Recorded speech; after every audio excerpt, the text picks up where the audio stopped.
ಎಲ್ರಿಗೂ ಶರಣಾರ್ಥಿ.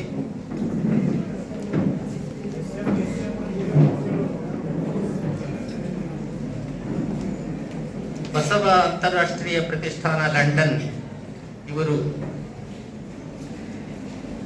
ಕೊಡಮಾಡಿದ doctor M Kalaburagi ಪ್ರಗತಿಪರ ಚಿಂತಕ ಪ್ರಶಸ್ತಿ ಪ್ರದಾನ ಸಮಾರಂಭದ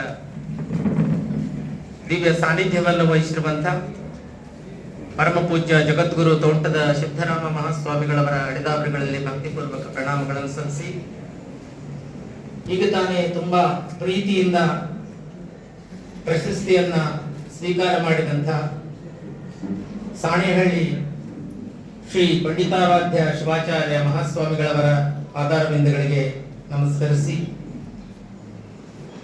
ಪ್ರಶಸ್ತಿ ಪ್ರದಾನ ಮಾಡಿದಂಥ ವಯೋವೃದ್ಧರು, ಜ್ಞಾನವೃದ್ಧರು, ಅನುಭಾವಿಗಳು ಆದಂತಹ ಗುರು ಚನ್ನಬಸಪ್ಪನವರೇ,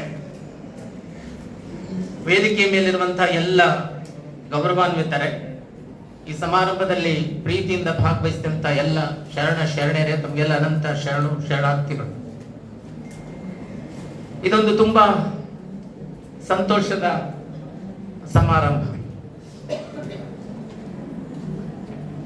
ಬಸವ ಅಂತಾರಾಷ್ಟ್ರೀಯ ಪ್ರತಿಷ್ಠಾನ ಬಸವಣ್ಣನವರ ತತ್ವಗಳನ್ನ ಲಂಡನ್ ವರೆಗೆ ಕರ್ಕೊಯ್ದೆ. ಕರ್ನಾಟಕದೊಳಗ ಅಥವಾ ಭಾರತದೊಳಗ ಇಂತಹ ಪ್ರತಿಷ್ಠಾನ ಸ್ಥಾಪನೆ ಮಾಡುವುದೇನು ದೊಡ್ಡ ಮಾತಲ್ಲ.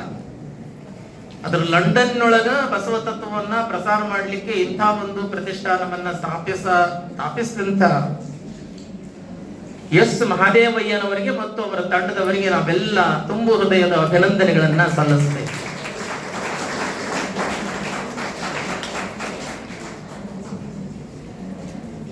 ನಾನು ಅವ್ರಿಗೆ ಕೇಳಿದೆ, ಎಷ್ಟು ವರ್ಷದಿಂದ ಕೊಡ್ಲಿಕ್ಕೆ ಹತ್ತೀರಿ ಅಂತ.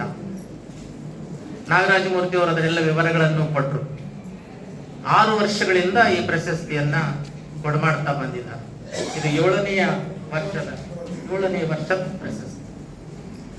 ಪ್ರಶಸ್ತಿ ತೆಗೆದುಕೊಂಡಂತಹ ಎಲ್ಲ ಮಹನೀಯರನ್ನ ಅಥವಾ ವಿದ್ವಾಂಸರನ್ನ, ಸಾಧಕರ ಹೆಸರುಗಳನ್ನ ಕೇಳಿದಾಗೆ ನನಗೆ ಅನಿಸ್ತು, ಎಂ ಕಲಬುರ್ಗಿ ಅವರ ಹೆಸರಿನಲ್ಲಿರುವ ಇಂತಹ ಈ ಪ್ರಶಸ್ತಿ ನಿಜವಾಗಿಯೂ ಯೋಗ್ಯರಿಗೇನೆ ಅದು ಸಂದದ ಅನ್ನುವಂತ ಒಂದು ವಿಚಾರ ನನಗೆ ಮನದಟ್ಟಾಯಿತು.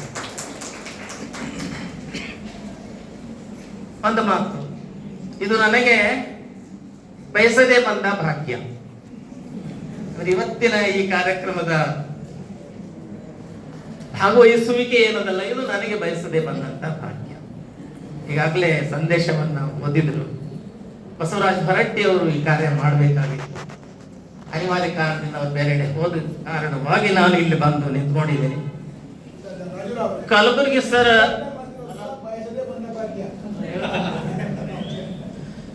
ಸರ್ ಇಚ್ಛೆ ಇದ್ರೂ ಇರ್ಬೇಕಿದು ಅಂತ ಅನಿಸ್ತು.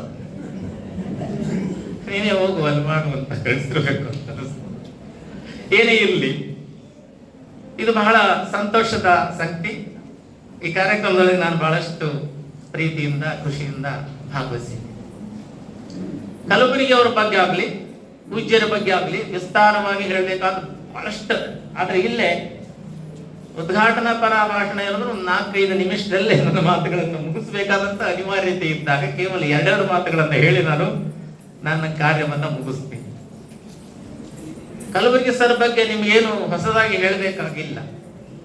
ಅವ್ರು ಹೇಳ್ತಿದ್ರು, ನಾನು ಬದುಕಿರುವುದು 2 ಕಾರಣಕ್ಕಾಗಿ ಅಂತ. ಒಂದು ಕನ್ನಡ, ಇನ್ನೊಂದು ಬಸವಣ್ಣ.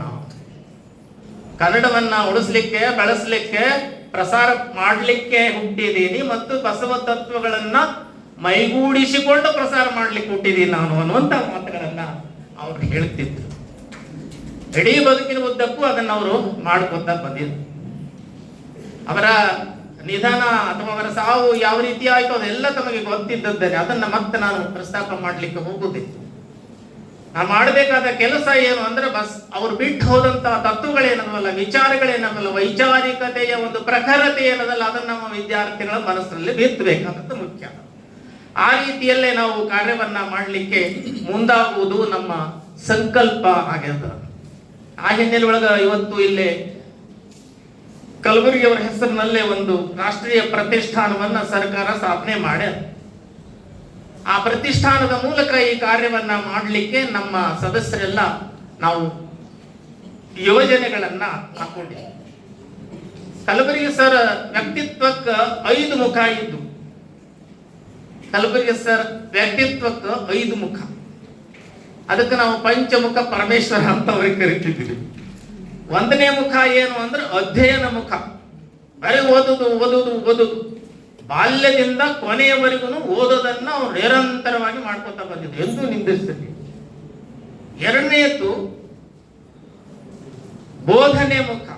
ಅಧ್ಯಯನ ಮಾಡಿದ ನಂತರ ಪ್ರಾಧ್ಯಾಪಕರೇನಾದರಲ್ಲ, ಆವಾಗ ಯಾವ ರೀತಿಯಲ್ಲಿ ಅಚ್ಚುಕಟ್ಟಾಗಿ ವಿದ್ಯಾರ್ಥಿಗಳ ಮನಸ್ಸಿನೊಳಗ ನಮ್ಮ ವಿಚಾರಗಳನ್ನು ಬಿತ್ತುವ ರೀತಿಯಲ್ಲಿ ನಾವು ಪಾಠ ಮಾಡಬೇಕು ಅನ್ನುವಂಥದ್ದನ್ನು ಒಂದನ್ನ ವ್ರತ ಅಂತ ತಿಳ್ಕೊಂಡವರು ಬೋಧನಮುಖಿಯಾಗಿ ತಮ್ಮ ವ್ಯಕ್ತಿತ್ವವನ್ನ ವಿನಿಯೋಗಿಸಿ, 3ನೇ ಹಂತದೊಳಗೆ ಅವರು ಸಂಶೋಧನಾ ಮುಖಿಯಾಗಿ ಸಂಶೋಧನಾ, ಅದು ಹೇಳಿದ್ರಲ್ಲ ಈಗಾಗಲೇ ಅನೇಕ ಮುಖ. ಅವರ ಸಂಶೋಧನೆಗೆ ಅನೇಕ ಶಿಸ್ತುಗಳಿದ್ದು, ನಾವು ಹಿಂದಿನ ಪಂಡಿತರ ಬಗ್ಗೆ ಹೇಳ್ತಿರ್ತಲ್ಲ, ಬೇರೆ ಬೇರೆ ಸಾಹಿತ್ಯ ಕ್ಷೇತ್ರಗಳು, ಶಾಸ್ತ್ರ ಕ್ಷೇತ್ರಗಳು ಏನಂತ ಹೇಳ್ತೀವಿ, ನಾವೆಲ್ಲ ಕ್ಷೇತ್ರಗಳ ಒಂದು ಪರಿಚಯವನ್ನ ಮಾಡಿಕೊಡೋದಲ್ಲದೆ, ಅದರ ಜ್ಞಾನವನ್ನು ಗಳಿಸಿಕೊಳ್ಳೋದಲ್ಲದೆ ಅದನ್ನ ವಿದ್ಯಾರ್ಥಿಗಳಿಗೆ ಧಾರೆ ಎರಬೇಕು ಅನ್ನುವಂತ ಹಿನ್ನೆಲೆಯೊಳಗೆ ಅವರು ಸಂಶೋಧನೆಯನ್ನ ಕೈಗೊಂಡು, ಅದು ಶಾಸನ ಇರ್ಬೋದು, ಹಳೆಗನ್ನಡ ಇರ್ಬೋದು, ವಚನ ಸಾಹಿತ್ಯ ಇರ್ಬೋದು, ಜಾನಪದ ಸಾಹಿತ್ಯ ಇರ್ಬೋದು, ರಂಗಭೂಮಿ ಇರ್ಬೋದು, ಹೀಗೇನೆ ಅನೇಕ ಮುಖ ಸಂಶೋಧನೆಯಲ್ಲಿ ತಮ್ಮನ್ನ ತೊಡಗಿಸಿಕೊಂಡದ್ದು 3ನೇ ಮುಖ. 4ನೇ ಮುಖ ಯೋಜನಾಮುಖಿ. ಅನೇಕ ಯೋಜನೆಗಳನ್ನು ರೂಪಿಸಿದ್ರು. ಇವತ್ತೇನು ಕರ್ನಾಟಕದೊಳಗೆ ಬೇರೆ ಬೇರೆ ಯೋಜನೆಗಳು, ಪುಸ್ತಕ ಪ್ರಕಟಣೆಗಳು